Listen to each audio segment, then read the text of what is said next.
We wish you a Merry Christmas. We wish you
Hitler has often protested that his plans for conquest do not extend across the Atlantic Ocean, but his submarines and raiders prove otherwise.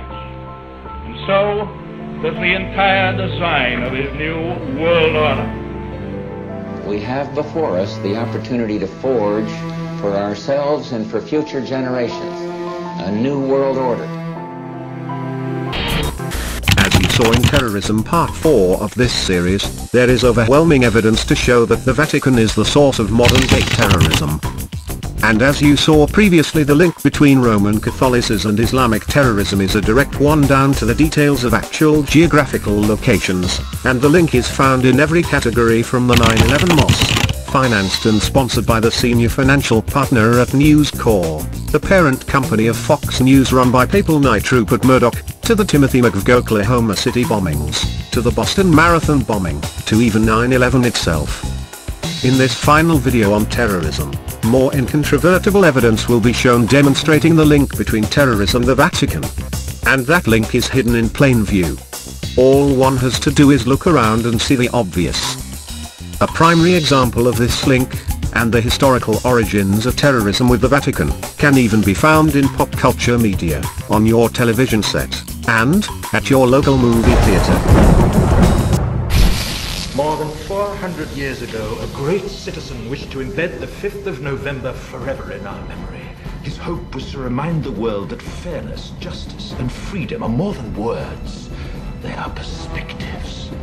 So if you've seen nothing, if the crimes of this government remain unknown to you, then I would suggest that you allow the 5th of November to pass unmarked.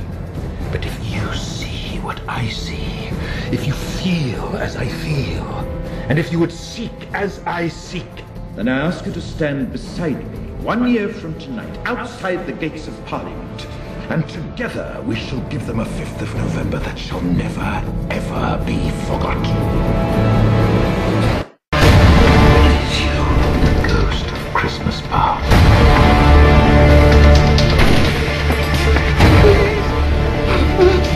Not tonight.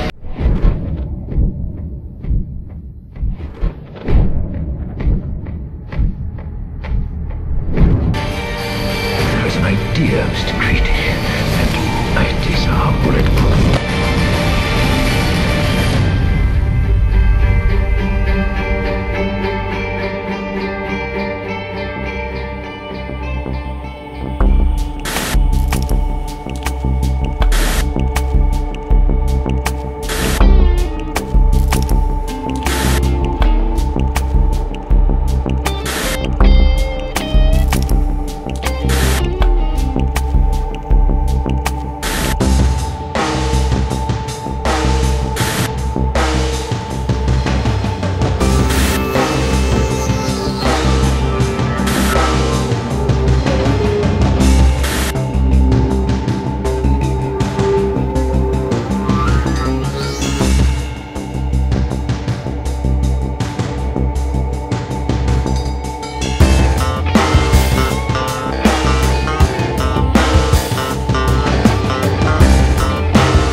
so does the entire design of his new world order.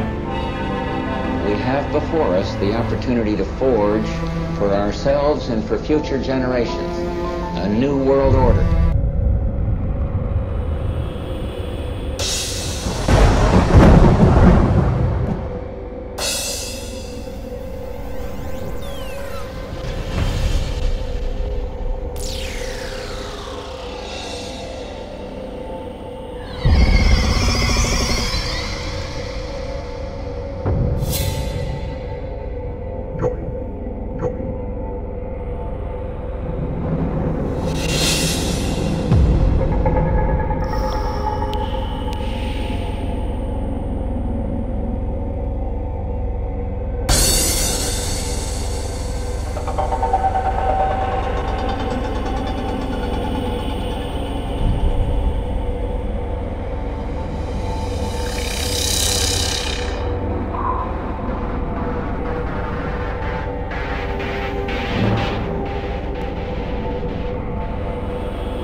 The only chance we have as a country right now is for Osama bin Laden to deploy and detonate a major weapon in the United States. To deploy and detonate a major weapon in the United States. To deploy and detonate a major weapon in the United States.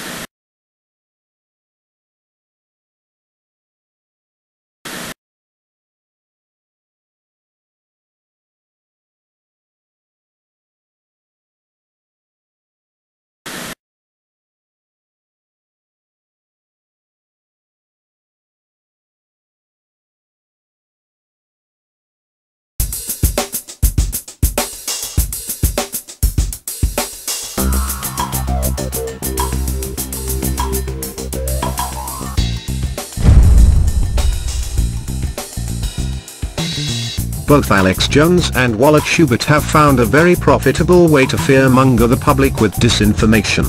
They both have created cult-like followings which they have insulated from critical thinking outside their groupthink. In both cases, the overt omission of key and rather obvious information from their explanations render them both obvious frauds. In the case of Alex Jones, he is always quick to pin every terrorist activity on the United States federal government and the CIA. But he never points out to his public that the CIA has been run by agents of the Vatican since the time of Ronald Reagan, who merged its operation with the Vatican in order to sabotage communist states and bring their demise. The only problem, of course, is that after their demise the United States never got back its own CIA, which has now become nothing more than an extension of the Vatican's political and international espionage franchise. The head of the CIA under Ronald Reagan was Jesuit William Casey. The head of the CIA under Barack Obama was Leon Benetta. Both Catholics. And the biggest mole ever in CIA history. was a known Jesuit agent of Opus Dei. Alex Jones also conveniently always leaves out the Vatican's central role of involvement with his own Republican Party, which served as the actual architects of the New World Order under George Bush, from his own state of Texas. These basic facts that would put both a face and a name on his conspiracy theories are always consistently and conveniently omitted. In fact, even in his explanations of how the federal government is really behind all these terrorist activities, he leaves out basic facts from the crime scenes which would clearly connect them to the Vatican. The Sandy Hook shooting, which he has nicknamed the Sandy Hoax shooting, is one among many such prime examples. While Alex Jones will make a number of observations concerning every minuscule element of the event to build major accusations against elected officials, he is always very careful to conveniently leave out the most bizarre elements of the story, which clearly suggest Vatican involvement, from 9/11 itself and Building 7 with Enron and the now new Argentine Pope, to the eyewitnesses at Sandy Hook who reported seeing the following.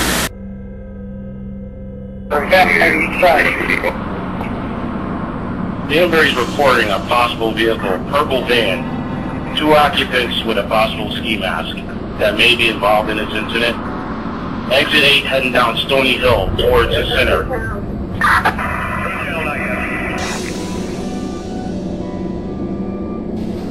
Connecticut 770, Yankee Sierra Whiskey 770, YSW, Truck and Ranch. May be involved in this incident. Also, we're getting reports of one of them may be wearing a nun outfit, heading towards Danbury, Stony Hill. Purple van, unknown plate. Homes around are evacuated. Everyone's up. I was last seen on Stony Hill by exit 8. Loading right now. They're going to be transported momentarily. People in the van had masks. One was dressed what appeared to be a nun outfit. Yeah, Roger, Sergeant Stratton got off the phone with Pepper, and he said that they're using Griffin. It just confirmed that he was standing behind me. Is 1089 available to go on Route 8 and take a post for this purple van? Yeah, I'll continue the Griffin. My sense he takes for that Griffin. We'll figure it out. 1089 stay a post for that vehicle. Alright, Roger that. I'll try to get more information on that van. This comes from a couple of sources, that he was definitely dressed in black. But one of the sources is saying, only one, that he was dressed as a member of the clergy. That they thought he was a minister. I was last seen on Stony Hill by exit 8. Loading right now. They're going to be transported momentarily. People in the van had masks. One was dressed what appeared to be a nun outfit.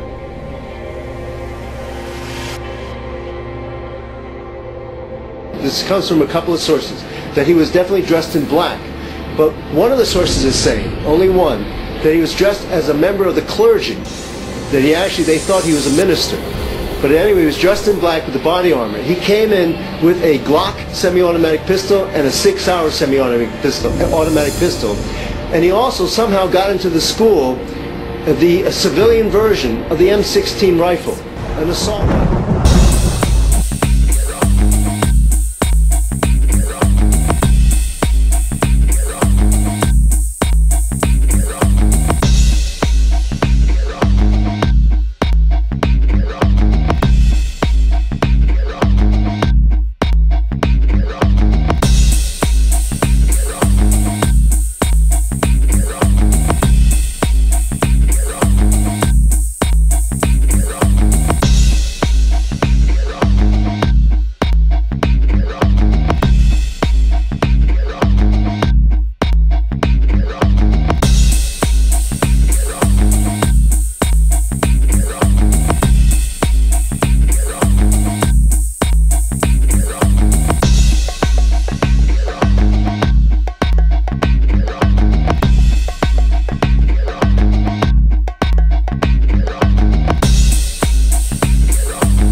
If the entire scenario had been a plot hatched by internal agencies within the US government, there would have been no other arrests made of suspects, who then mysteriously disappear without further mention.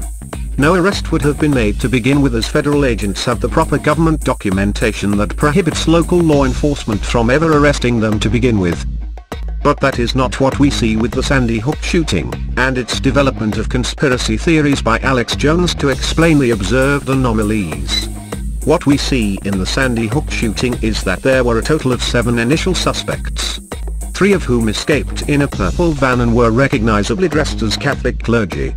There were, however, 3 additional suspects caught fleeing the scene of the crime, and whose arrest is caught on video.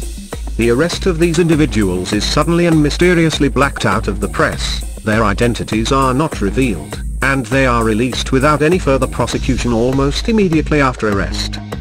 If they had been government agents, they would have never been arrested to begin with.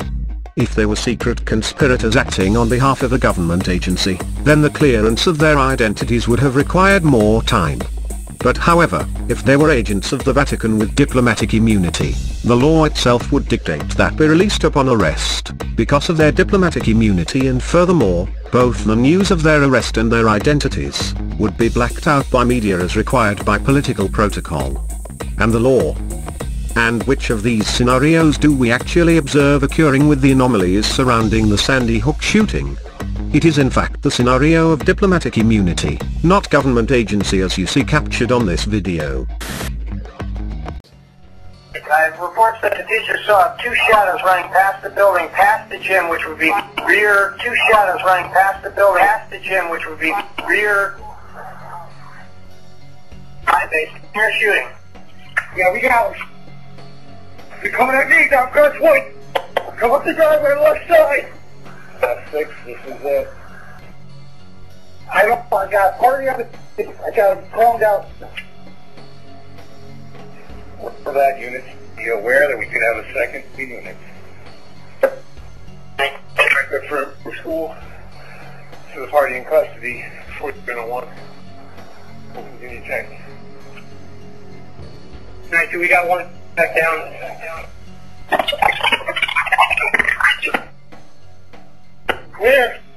Clear, suspect down, probably to the left.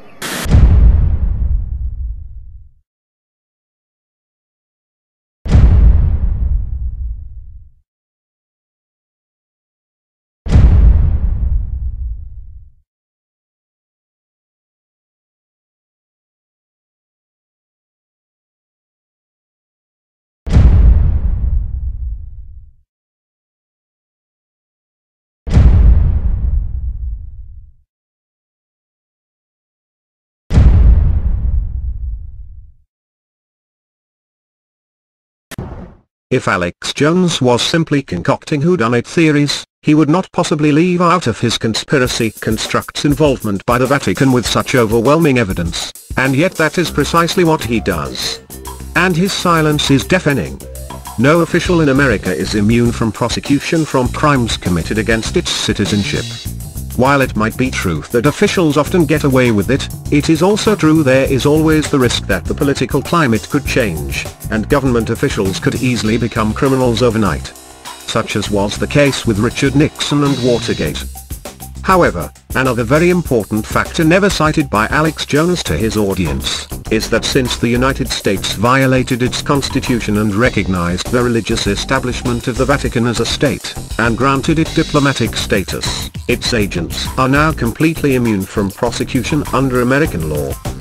When Bishop Marcinkus was suspected of involvement with the homicide of Roberto Galvi, Bishop Marcinkus was granted full diplomatic immunity and retired in a golf course community in Sun City, Arizona.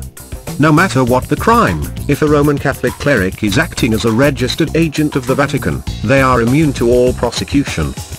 Meaning literally they can murder people and blow up building with full diplomatic immunity. This legal status, unconstitutionally granted by our own United States government, gives Catholic priests the right to commit any number of crimes, completely immune from prosecution. These laws were invoked by Pope Benedict to protect child rapists, molesters and pedophiles from prosecution by civil and criminal justice courts throughout the world, from Europe to the Americas. Yet Alex Jones has nothing to say about any of this. Instead he focuses all his efforts and attention on implementing the Vatican's plan to balkanize the United States through a breakup of its union and the establishment of a Vatican state in North America, under the guise of a Southern secessionism movement. The same guise that was used over 200 years ago by Valladolid Catholics in the South in collaboration with the Jesuit slave trade. While he gives speeches to Catholic universities which were notorious supporters and instigators of the Civil War in America, which killed more American lives than any war in history, and ended in the Vatican assassination of the US president. And while he spent literally years ranting and raving over alleged coming FEMA concentration camps in the United States, he never once told his audience it had been the Vatican in South America who had executed this precise plan in Argentina with the establishment of 250 concentration camps, and the death of over 30,000 of its citizens, in a revival of the Papal Inquisitions. Not once did he mention the Vatican. Apart from assuming he is a very stupid man, there is no explanation for such silence, especially when one spends their entire working life concocting speculations about who is really behind what. Alex Jones is a treasonous traitor to the United States of America, and more importantly, to the scriptures. He has used incitement tactics to solicit the killing of innocent police officers who are public servants, and openly teaches the same precise doctrines noted of apostates in the book of Jude, and literally given the promise of damnation in the book of Romans. After all his huffing and puffing on the radio, Alex Jones is in reality a papal agent of the very New World Order he claims to be exposing and fighting, but which in fact he is actually hiding in plain view, for none other than the Vatican.